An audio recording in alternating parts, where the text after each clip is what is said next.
Welcome back दोस्तों। आज मैं आपके सामने रिसेंटली रिलीज हुई एक तमिल मूवी को लेकर आया हूँ। इसका नाम है ज्योति। अब मूवी के बारे में बात करें तो भाई साहब गजब मूवी है, गजब। मतलब इस मूवी को देखते समय मैंने कुछ ज्यादा एक्सपेक्टेशंस नहीं रखा था, लेकिन ये तो छोटे पटाखे में बड़ा धमाका निकला। इतने सारे ट्विस्ट और टर्न्स, ओ भाई साहब। जैसे जैसे मूवी आगे बढ़ने लगती है, ऑडियंस हर एक बंदे और बंदी पर शक करने लगते हैं। अब जाके मूवी खत्म होने वाली होती है, तब जाके इस मूवी का असली सस्पेंस रिवील होता है। मूवी के दरमियान में मैं आपसे पूछूंगा कि आपको किस पर शक है। उस वक्त बिना चीटिंग किए कमेंट करके बताना जरूर, और इसी तरह वीडियो में बने रहिए। वीडियो बहुत ही मजेदार है। तो चलिए बिना टाइम वेस्ट किए लेट्स स्टार्ट। और उससे पहले लुटा दो प्यार फॉलो इंस्टाग्राम। मूवी की शुरुआत होती है एक पुलिस स्टेशन से, जहाँ पर एक पुलिस इंस्पेक्टर एक सस्पेक्ट को बहुत बुरी तरह से मारता पीटता रहता है। उसे मारने के बाद पुलिस स्टेशन से बाहर चला जाता है।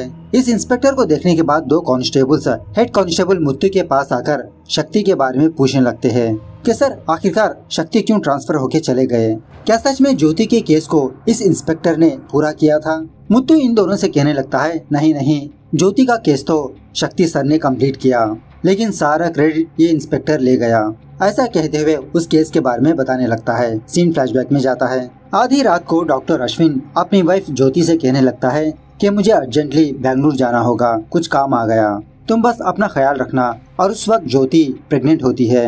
कुछ दिनों बाद इसका डिलीवरी का डेट भी है। सो डॉक्टर अश्विन जाते आते ज्योति की बहन निशा को कॉल करके यही बात बताने लगता है कि घर में तुम्हारी बहन अकेली है, मैं वापस आने तक तुम घर आ जाओ, ज्योति की देखरेख करो। लेकिन निशा डॉक्टर अश्विन को मना करने लगती है, कहने लगती है कि नहीं जीजा, मैं नहीं आ सकती, मुझे कल सेमिनार है, मुझे पढ़ाई करनी है। उसके बाद ज्योति अपने हस्बैंड अश्विन से कहने लगती है, अरे आप मेरी फिक्र मत करिए, मैं हमारी पड़ोसन जानकी को हमारे घर बुलवा लूंगी, आप निश्चिंत होकर अपने काम पे जाइए। सो डॉक्टर अश्विन उसी तरह से ज्योति को उसके घर में अकेला छोड़कर अपने काम पे चला जाता है। उसके बाद घर में अकेली ज्योति अपने मरे हुए माँ बाप को याद करने लगती है, इन दोनों को बहुत मिस करने लगती है। तभी टीवी में ये न्यूज चलने लगती है कि शहर में छोटे बच्चों के किडनैप्स बढ़ चुके हैं। हॉस्पिटल्स में ही न्यूबॉर्न बेबीज को चुराया जा रहा है। जो कोई भी औरतें प्रेग्नेंट है थोड़ा सावधान रहे। तभी एक अनजान बंदा ज्योति का घर का दरवाजा खटखटाने लगता है। यह आवाज सुनने के बाद ज्योति बहुत घबराने लगती है, डरने लगती है। उसी वक्त एक अनजान बंदा रेनकोट पहनकर ज्योति के घर में एंटर होता है। ज्योति को नशे की दवा देकर मतलब बेहोश करके ऑपरेशन किट के जरिए से ज्योति का ऑपरेशन करके उसके पेट से बच्चा निकाल लेता है और उस बच्चे को लेके भाग जाता है। खैर थोड़ी देर बाद ज्योति की पड़ोसन जानकी ज्योति के घर आती है। ज्योति की ये हालत देखकर शॉक में रह जाती है। फौरन जानकी अपने हस्बैंड शक्ति को कॉल करती है, जो एक पुलिस वाला होता है। इस बंदे को तो आप जानते हो ना, वेट्री है नाम इसका, जीवी में एक्ट किया था। खैर शक्ति फौरन ज्योति के घर जाकर ज्योति को हॉस्पिटल ले जाने लगता है और इसी तरह रास्ते के दौरान वॉकी टॉकी की मदद से सारे पुलिस वालों को इन्फॉर्मेशन भेज देता है कि कोई अनजान बंदा एक छोटे बच्चों को किडनैप करके ले गया, शहर के सारे सड़कों पर नाकाबंदी लगा दो। उसके बाद शक्ति ज्योति को पास वाले हॉस्पिटल में एडमिट करता है। शक्ति डॉक्टर अश्विन को कॉल करके फौरन हॉस्पिटल आने के लिए कहता है। मतलब यहाँ पर अश्विन को सच नहीं बताता कि इसका बच्चा चोरी हो गया, बस यही कहने लगता है कि ज्योति को पेन्स आए, हमने हॉस्पिटल में एडमिट किया, ताकि डॉक्टर अश्विन ये बात सुनकर घबरा ना जाए। उसके बाद शक्ति और कांस्टेबल मुत्तू बहुत ढूंढने के बावजूद भी वो किडनैपर का अता पता नहीं होता। फाइनली शक्ति और मुत्तू डॉक्टर अश्विन के घर आते हैं। शक्ति उस घर की इंस्पेक्शन करने लगता है। थोड़ी देर बाद वहाँ पर फॉरेंसिक वाले भी आते हैं, कुछ एविडेंस को कलेक्ट कर लेते हैं। उसके बाद शक्ति साइबर क्राइम वालों को कॉल करके ये पता करने के लिए कहता है कि इस टावर के पास से किस किस ने कॉल किया। वो सारे के सारे डिटेल्स मांगने लगता है। इस तरफ जानकी ज्योति की हालत देखकर बहुत अपसेट होने लगती है। एक्चुअली बात यह है कि जब जानकी अपनी डॉक्टर कामिनी के पास गई, कामिनी ने ये कहा कि जानकी कभी भी मां नहीं बन सकती, जिसकी वजह से जानकी को जब कभी भी टाइम मिलता जानकी ज्योति के घर जाती। मतलब इन दोनों का घर ऑपोजिट साइड में ही रहता है। ज्योति का बहुत ख्याल करने लगती है और जब ज्योति से ये भी कहने लगती है कि अगर ज्योति तुमको जुड़वा बच्चे पैदा हुए तो मुझे एक दे दो। मतलब यहाँ पर जानकी ज्योति को उसके माँ बाप की कमी महसूस होने नहीं देती। उसके बाद प्रेजेंट डे पर शक्ति मुत्तू से कहने लगता है, अगर मान ले ये किडनैपिंग रिवेंज के लिए किया हो तो वो लोग सिर्फ ज्योति के बच्चे को ही क्यों किडनैप करेंगे। ज्योति को ही किडनैप कर सकते थे या ज्योति को मार भी सकते थे, लेकिन मुत्तू जिसने भी ये किया पक्का प्लानिंग के साथ किया। वो लोग जानते थे कि उस रात डॉक्टर अश्विन उसके घर में मौजूद नहीं। उसके बाद शक्ति ज्योति को देखने के लिए जानकी के साथ हॉस्पिटल जाता है। डॉक्टर से ज्योति के बारे में पूछने लगता है। डॉक्टर बताने लगती है जिसने भी ज्योति का बेबी चुराया वो प्रोफेशनल हो सकता है, क्योंकि ज्योति के बेबी को पेट से निकालने के बाद बहुत ही अच्छी तरह से ज्योति का स्टिचिंग करके गया। ऐसी स्टिचिंग सिर्फ प्रोफेशनल डॉक्टर्स ही कर सकते हैं। इसी दरमियान में कांस्टेबल मुत्तू जानकी के हाथ में जख्म देखकर जानकी से पूछने लगता है कि ये मैडम आपके हाथ को क्या हुआ, लेकिन तभी जानकी ये कहते हुए बात को डाइवर्ट कर देती है कि ये देखो डॉक्टर अश्विन आ गए। मतलब उस वक्त डॉक्टर अश्विन हॉस्पिटल आ गया। फौरन डॉक्टर अश्विन अपनी वाइफ को देखता है और शक्ति से पूछने लगता है कि मेरा बेबी कहाँ पर है। तब जाके शक्ति डॉक्टर अश्विन को सब कुछ सच सच बताने लगता है। ये सुनने के बाद अश्विन बहुत दुखी होने लगता है। खैर थोड़ी देर बाद शक्ति अश्विन से उसके घर का सीसीटीवी फुटेज मांगने लगता है, तो अश्विन अपने फोन में उस रात का सीसीटीवी फुटेज शक्ति और मुत्तू को दिखाने लगता है। फुटेज में ये लोग ये देखते हैं कि एक बंदा ज्योति के घर के अंदर गया, उसके बाद बाहर आया। शक्ति अश्विन से पूछने लगता है कि ये बंदा कौन है। अश्विन बताने लगता है कि इसका नाम रंगा है। रंगा का एक छोटा सा फार्मेसी का दुकान है। कहीं पर भी जॉब ना मिलने पर वो एक छोटी सी दुकान चला रहा है और इसी तरह दिन में मेरे पास एज ए ड्राइवर की तरह काम करता है। उसके बाद आगे का फुटेज देखने पर ये लोग ये देखते हैं कि जब रंगा ज्योति के घर से बाहर चला जाता है तभी आगे का फुटेज नहीं होता, सीसीटीवी का कनेक्शन कट हो चुका होता है। उसके बाद शक्ति अश्विन से रंगा के बारे में और पूछने पर अश्विन बताने लगता है कि रिसेंटली रंगा मेरे घर आया था, कुछ पैसे मांग रहा था उसकी माँ के इलाज के लिए, लेकिन मैंने मना कर दिया। उसके बाद से रंगा ड्यूटी पर आना बंद कर दिया, लेकिन कल रात वो मेरे घर क्यों आया। उसके बाद शक्ति पूछने लगता है क्या ज्योति के कोई दुश्मन है। अश्विन कहने लगता है कि हमारे रिलेटिव्स ही नहीं तो दुश्मन कहाँ से आएंगे, लेकिन ज्योति की एक बहन है, उसका नाम है निशा। एक्चुअली ज्योति के पेरेंट्स मरने से पहले सारी प्रॉपर्टी ज्योति के नाम किया था। सो जब जब निशा ज्योति के पास आकर इसे झगड़ा किया करती थी, उसका हिस्सा मांगने के लिए आती थी। कल रात भी मैंने निशा को कॉल किया था लेकिन वो नहीं आई। उसके बाद शक्ति मुत्तू से कहने लगता है कि हम पहले इस केस की इन्वेस्टिगेशन रंगा से करेंगे, तो ये लोग रंगा को ढूंढने लगते हैं। फाइनली ये दोनों रंगा को पकड़ भी लेते हैं। कार में बिठाकर पूछने लगते हैं कि बताओ तुमने बच्चे को कहाँ पर रखा। रंगा कहने लगता है कि सर मैंने किसी भी बच्चे का किडनैप नहीं किया, कुछ दिनों से मेरी माँ की तबीयत ठीक नहीं, इसलिए मैं काम पर भी नहीं गया। मेरी माँ के इलाज के लिए मैंने डॉक्टर अश्विन से कुछ पैसे भी मांगा लेकिन उन्होंने इनकार कर दिया, और वैसे भी ज्योति मेरी बड़ी बहन जैसी है। उस रात ज्योति दीदी ने ही मुझे कॉल करके बुलाया, मेरी माँ के ट्रीटमेंट के लिए कुछ पैसे दिया। और इसी तरह रंगा ये भी कहने लगता है कि उस सीसीटीवी फुटेज के बारे में मुझे आइडिया नहीं, मतलब पता नहीं वो कनेक्शन क्यों कट हुआ। सो रंगा की बातें कंफर्म करने के लिए मुत्तू हॉस्पिटल को कॉल करता है, मतलब यही पता करने के लिए क्या सच में रंगा की माँ हॉस्पिटल में है या नहीं। तो पता चलता है कि रंगा की बातें सब कुछ सच है। उसके बाद शक्ति रंगा से पूछने लगता है क्या तुमको किसी पर शक है। सो रंगा निशा के बारे में बताने लगता है कि सर जब जब निशा ज्योति दीदी के घर आया करती थी उससे झगड़ा किया करती थी प्रॉपर्टी के बारे में, और ज्योति दीदी को मारने की धमकी भी दिया करती थी। उसके बाद शक्ति और मुत्तू ये दोनों निशा के पास जाते हैं, ज्योति के साथ जो हुआ वो सारी बात बताते हैं। ये सुनने के बाद निशा शॉक में रह जाती है।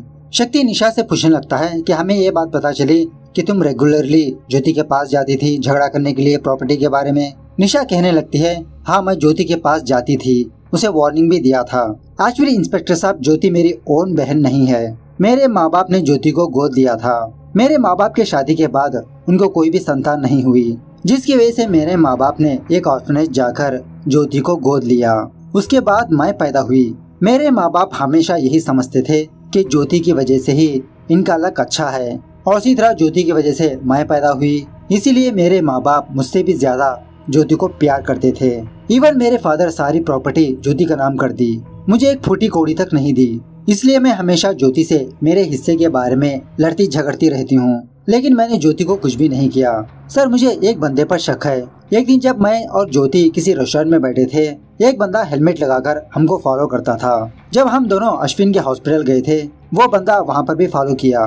यह जानने के बाद शक्ति और मुत्तू अश्विन के हॉस्पिटल जाकर उस दिन का सीसीटीवी फुटेज चेक करने लगते हैं। फुटेज देखने के बाद उस बंदे का चेहरा तो नजर नहीं आता, लेकिन गाड़ी का नंबर देखकर वहाँ का एक स्टाफ मेंबर शक्ति से कहने लगता है कि सर मैं इस बंदे को जानता हूँ। कुछ दिनों पहले इसकी बीवी हमारे हॉस्पिटल में एडमिट हुई थी। उसकी बीवी का ट्रीटमेंट सही से ना करने पर वो बंदा हमारे हॉस्पिटल पर पत्थर फेंकने लगा, हॉस्पिटल में आकर लड़ाई झगड़ा करने लगा था। ऐसा कहते हुए वो स्टाफ मेंबर शक्ति को उस बंदे का एड्रेस देता है। उस बंदे का नाम होता है अरुण कुमार। उसके बाद जब शक्ति और मुत्तू उस एड्रेस पर जाते हैं अरुण से मिलने के लिए, उस घर में अरुण नहीं बल्कि उसका बड़ा भाई इलांगो होता है। अरुण के बारे में पूछने पर इलांगो अरुण के बारे में इन दोनों को बताने लगता है कि एक दिन अरुण गायत्री नाम की एक लड़की से शादी करके अचानक से मेरे घर आया। मैंने भी इन दोनों को एक्सेप्ट कर लिया। कुछ दिनों बाद गायत्री प्रेग्नेंट हुई। अरुण गायत्री का बहुत ख्याल रखता था, उससे बहुत प्यार करता था। एक दिन अरुण को किसी दूसरे गांव में काम होने की वजह से वो दूसरे गांव चला गया, गायत्री को हमारे घर में ही छोड़ के। उसके बाद डिलीवरी के टाइम गायत्री और उसका बच्चा मारा गया। मैंने ही उन दोनों का अंतिम संस्कार किया। उस वक्त अरुण केरला में होने की वजह से फ्लड्स के कारण उसका फोन कनेक्ट नहीं हुआ। जब वापस अरुण घर आया, ये न्यूज सुनने के बाद बेचारा टूट के बिखर गया। फौरन कब्रिस्तान जाकर अपनी बीवी की कब्र के पास बैठकर रोने लगा। किसी भी तरह करके मैंने उसको समझा बुझाकर वापस घर ले आया। सो अरुण यही समझने लगा था कि इसकी बीवी और बच्चा मरने का कारण डॉक्टर अश्विन है, उसकी हॉस्पिटल है। इसकी बीवी बच्चे का ढंग से ट्रीटमेंट नहीं किया, इसलिए उस दिन अरुण अश्विन के हॉस्पिटल गया लड़ाई झगड़ा करने के लिए। उसके बाद से अरुण हमारे घर नहीं आया, पता नहीं अब कहाँ पर है वो। सो शक्ति अपनी टीम को अरुण के बारे में बताकर उसे ढूंढने के लिए कहता है। तभी उसी वक्त फॉरेंसिक वाले शक्ति को कॉल करके ये बताने लगते हैं कि सर क्राइम सीन पर 2 लोगों के ब्लड सैंपल्स पाए गए। उनके प्लाज्मा को चेक करने पर यह बात पता चली कि 2 ब्लड सैंपल्स भी महिलाओं के हैं। ब्लड ग्रुप के हिसाब से एक लेडी की उम्र 25 साल है, दूसरी लेडी की उम्र तकरीबन 32 होगी। एक लेडी का ब्लड ग्रुप ये पॉजिटिव है, दूसरी लेडी का ये भी पॉजिटिव। यह जानने के बाद शक्ति मुत्तू से कहने लगता है कि इन दोनों ब्लड सैंपल्स में से एक लेडी की उम्र 25 साल है, सो ज्योति की उम्र 25 साल है। अगर दूसरा ब्लड सैंपल निशा का मान ले तो निशा की उम्र 32 साल नहीं है, जिसका मतलब उस रात क्राइम सीन पर दूसरी औरत थी। तभी कांस्टेबल मुत्तू शक्ति से ये कहने लगता है कि सर मैं ऐसा कह रहा हूँ, प्लीज आप बुरा मत मानिए। मैंने आपकी वाइफ के हाथ पर एक जख्म देखा था, शायद क्राइम सीन पर आपकी वाइफ भी हो सकती है ना। यह सुनने के बाद शक्ति जानकी की बातों को याद करने लगता है। एक दिन जानकी शक्ति से कहा था कि शक्ति हम एक बच्चे को गोद ले लेंगे, लेकिन वो बच्चा न्यूली बॉर्न होना चाहिए, तभी मैं उसकी माँ बन सकती हूँ, तभी वो बच्चा मुझसे अटैच हो सकता है। और इसी तरह शक्ति बच्चे को गोद लेने के बाद हम इस शहर से दूर चले जाएंगे। उसके बाद शक्ति फौरन अपने घर आकर जानकी से ये पूछने लगता है कि तुम उस रात ज्योति के घर क्यों गई। जानकी कहने लगती है कि उस रात मुझे अचानक से ज्योति के घर में बच्चे की रोने की आवाज सुनाई दी। मैं फौरन ज्योति के घर जाकर दरवाजे की घंटी बजाने लगी, लेकिन कोई भी दरवाजा ना ओपन करने पर मैं पीछे के रास्ते से ज्योति के घर में गई और दरवाजा ओपन करने की हड़बड़ाई में मेरा हाथ जख्मी हो गया। घर के अंदर जाने के बाद मैं ज्योति को उस हालत में देखकर शॉक में रह गई। फौरन आपको कॉल किया। जानकी की बात सुनने के बाद शक्ति जानकी को इस केस के डिटेल्स बताने लगता है। कहने लगता है कि क्राइम सीन पर 2 लेडीज के ब्लड सैंपल्स पाए गए, इसीलिए मैंने तुमसे पूछा। तभी जानकी शक्ति को एक दिन का इंसिडेंट बताने लगती है। कहने लगती है कि मेरी डॉक्टर है ना कामिनी, एक दिन मैंने कामिनी और डॉक्टर अश्विन को एक साथ देखा, वो दोनों हक कर रहे थे। मैंने उन दोनों को फॉलो भी किया, वो दोनों कामिनी के घर में चले गए। तभी मैं ज्योति को कॉल करके अश्विन के बारे में बताया, लेकिन ज्योति मेरी बातों पर भरोसा नहीं किया। कहने लगी थी कि शायद तुमने किसी और को देखा होगा। कामिनी के बारे में जानने के बाद शक्ति और मुत्तू फौरन कामिनी के हॉस्पिटल जाते हैं। जब कामिनी से बात करने ही वाले होते हैं, तभी वहाँ पर डॉक्टर शांति आती है। कामिनी से कुछ परमिशन मांगने लगती है। शक्ति शांति से कहने लगता है प्लीज आप हम लोगों को डिस्टर्ब मत करिए और बाहर जाकर सारे स्टाफ को बता दीजिए कि 20 मिनट तक कोई भी कैबिन में नहीं आएगा।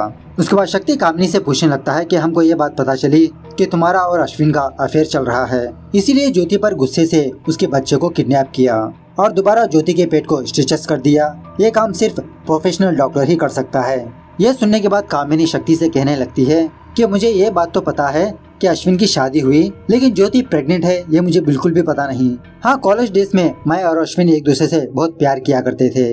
उसके बाद हम दोनों के बीच झगड़ा होने की वजह से हम दोनों दूर हो गए और रिसेंटली हम दोनों की मुलाकात हुई।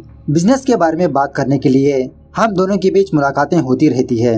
उसी तरह कामिनी अपना ब्लड सैंपल शक्ति को देती है टेस्ट करवाने के लिए, ताकि क्राइम सीन पर जो ब्लड पाया गया उससे मैच करने के लिए। तो दोस्तों यहाँ पर आप गेस करिए कि किसने ज्योति के बेटे को किडनैप किया, और आपका गेस फटाफट से कमेंट में लिख दीजिए।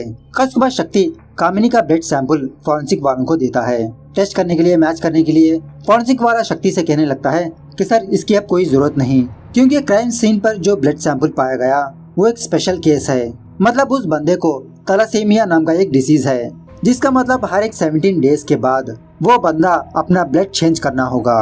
और इसी तरह कामिनी का ब्लड सैंपल टेस्ट करने पर यह बात पता चलती है कि वो मैच नहीं हुआ। उसके बाद शक्ति सारे ब्लड बैंक्स को कॉल करके ये लिस्ट मंगवाता है कि पिछले 6 महीनों में कौन रेगुलरली ब्लड ले रहा है। उसके बाद तभी साइबर क्राइम वाले शक्ति को कुछ फोन नंबर्स और उनके डिटेल्स भेजते हैं। सो ये 2 लिस्ट मैच करने पर एक नाम कॉमन होता है और वो नाम और किसी का नहीं, डॉक्टर शांति। सो शक्ति फौरन डॉक्टर शांति को इंट्रोगेशन करने लगता है। शांति कबूल कर लेती है कि इसने ही ज्योति के पेट से वो बेबी निकाला और ऐसा करने के लिए इसको दूसरे बंदे ने कहा। वो बंदा और कोई नहीं, डॉक्टर अश्विन का ड्राइवर रंगा। डॉक्टर शांति से और पूछताछ करने पर एक और ट्विस्ट रिवील होता है कि रंगा को ये करने के लिए एक और बंदे ने कहा। वो बंदा और कोई नहीं, खुद ज्योति होती है। शक्ति और सारे लोग ज्योति के पास जाकर यही बात पूछने लगते हैं कि क्यों तुमने अपने बेटे का किडनैप करवाया, क्या वजह है इसकी। ज्योति रोते हुए कहने लगती है कि अश्विन की वजह से, इसकी वजह से ही मैंने ये काम किया। एक दिन जानकी मुझे कॉल करके अश्विन और कामिनी के अफेयर के बारे में बताया।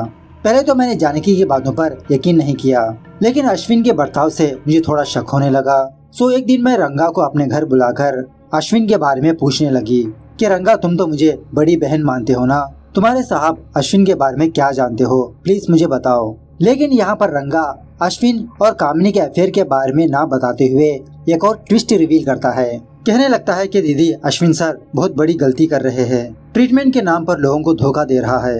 रिसेंटली मैंने मेरे कॉलोनी के एक औरत को अश्विन के हॉस्पिटल ले गया। वो बेचारी प्रेग्नेंट थी, उसका पति हैंडीकैप है। उस औरत के लिए मैं खुद दवाइयाँ लाने के लिए बाहर गया था और वापस आने के बाद उस औरत ने मुझसे ये कहा कि जन्म होते ही इसका बच्चा मर गया। यही बात पूछने के लिए जब मैं अश्विन की कैबिन में जा रहा था तो मैंने ये देखा कि ये कपल उस औरत के बच्चे को ले जा रहे हैं। मतलब तुम्हारा हस्बैंड अश्विन उस कपल को वो बच्चा बेच दिया। अश्विन पर शक करके मैं हॉस्पिटल के रिकॉर्ड चेक करने लगा तो मुझे ये बात पता चली कि अश्विन ने ऐसा काफी लोगों के साथ किया। मतलब जो कोई भी गरीब इसके हॉस्पिटल आता उनको ऑपरेशन करके ये बताता कि तुम्हारा बच्चा मर गया और उस बच्चे को पैसे वाले लोगों को बेच देता था। इसके पीछे बहुत बड़ा माफिया भी है दीदी। पता नहीं अश्विन ने कितने बच्चों को उनकी माँ से जुदा किया। अब ज्योति माँ बाप की वैल्यू बहुत ही अच्छी तरह से जानती है। सो ज्योति ने ठान लिया कि अश्विन को एक अच्छा सा सबक सिखाएगी। सो रंगा के साथ मिलकर ये प्लान किया। उस रात जब ज्योति को पेन्स होने लगे, रंगा को अपने घर बुलाया, सीसीटीवी कैमरे का कनेक्शन कट करने के लिए कहा। उसके बाद रंगा शांति को बुलाकर ऑपरेशन करने के लिए कहा। ऑपरेशन होने के बाद ज्योति अपने बच्चे को रंगा के हाथ भिजवा दिया। रंगा ज्योति के बच्चे को अपने बच्चे की तरह देख रहा होता है। अभी अभी मैंने रंगा को कॉल किया, वो बच्चा लेकर आता ही होगा। इस तरफ जब रंगा उस बच्चे को लेकर हॉस्पिटल आ रहा होता है, एक बंदा रंगा को मारने पीटने लगता है। रंगा के हाथों वो बच्चा लेकर भाग जाता है। रंगा उसके पीछे लग जाता है और इसी दरमियान में शक्ति को कॉल करके ये सारी बात बताता है। शक्ति को एड्रेस भी बताता है कि ये किस रास्ते से जा रहा है। ये जानने के बाद शक्ति अरुण पर शक करने लगता है। शायद अरुण ने ही ज्योति के बच्चे को किडनैप किया होगा, क्योंकि अरुण की बीवी और उसका बच्चा मरने का कारण डॉक्टर अश्विन है। इस तरफ रंगा अरुण को फॉलो करते हुए उसके पीछे जाने लगता है, उस बच्चे को बचाने की कोशिश करता है, हाथापाई होने लगती है। तो यहाँ पर एक और जबरदस्त ट्विस्ट ये है कि उस बच्चे को लाने वाला अरुण नहीं बल्कि उसका बड़ा भाई इलांगो होता है। मतलब जब अरुण अपने बीवी बच्चे को खो दिया, अरुण डिप्रेशन में चला जाता है, हमेशा गुमसुम बैठा रहता है, ज्यादा एक्टिव में नहीं रहता। अरुण की ये हालत देखकर इलांगो ये सोचने लगता है कि अरुण ऐसा होने की वजह डॉक्टर अश्विन है। इसीलिए इलांगो मौका देखकर ज्योति के बच्चे को किडनैप किया रंगा के हाथों से। खैर प्रेजेंट डे पर शक्ति वहाँ पर पहुँच जाता है, इलांगो को बहुत मारने पीटने लगता है। उसके बाद शक्ति उन फैमिलीज को बुलाता है जिनके बच्चों को बेच दिया गया। सारे बच्चों को उनके माँ बाप के हवाले कर देता है। अश्विन को गिरफ्तार भी कर लेता है। इस तरफ ज्योति अपना बच्चा जानकी को दे देती है। उसके बाद ज्योति अपनी प्रॉपर्टी अपनी बहन के नाम कर वो दोबारा ऑर्फनेज चली जाती है। मतलब बेचारी ज्योति जहाँ से आई वहीं पर चली जाती है। इस तरह से ये मूवी यहाँ पर दी एंड होती है। तो मूवी कैसे लगी कमेंट करके बताना जरूर। मिलता है अगली वीडियो में, तब तक take care, bye bye, see you soon.